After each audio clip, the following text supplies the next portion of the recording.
কেমন আছেন সবাই? রান্না করতে চলে আসলাম। আজ রান্না করব বেগুন দিয়ে মাছ। মাছ বেগুনের ঝোল বলতে পারেন। প্রথমে মশলাগুলো কষিয়ে নিচ্ছি।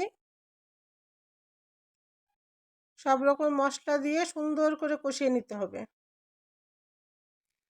আপনি মশলাটা যত সুন্দর করে কষাবেন মাছের ভিতর তত সুন্দর একটা ঘ্রাণ হবে। আর মশলাটা যদি কষানো না হয় ভালো মতো তাহলে আপনার মাছের ভিতরে একটা গন্ধ থেকে যাবে। এই জন্য সুন্দর করে মশলাটা কষিয়ে নিতে হবে।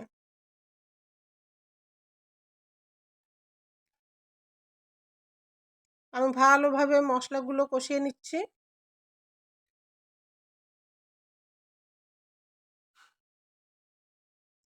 এবার মাছগুলো দিয়ে দিচ্ছি। মাছগুলো দিয়েও সুন্দরভাবে কষাতে হবে। যত সুন্দরভাবে মাছ কষাবেন তত স্বাদ হবে তরকারিটায়। অনেকটা সময় নিয়ে আপনারা মাছ কষিয়ে নেবেন।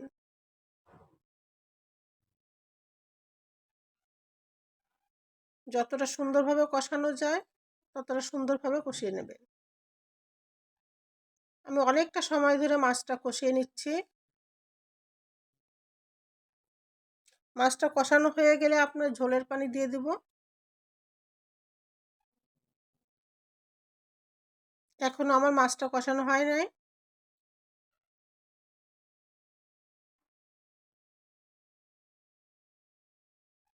অল্প জালে সুন্দর করে রেখে মাছটা কষিয়ে নিতে হবে।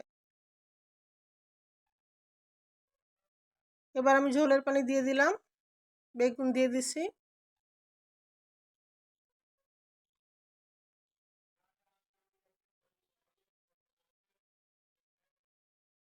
ঝোলটা একটু কমলে আমার রান্নাটা শেষ হয়ে যাবে।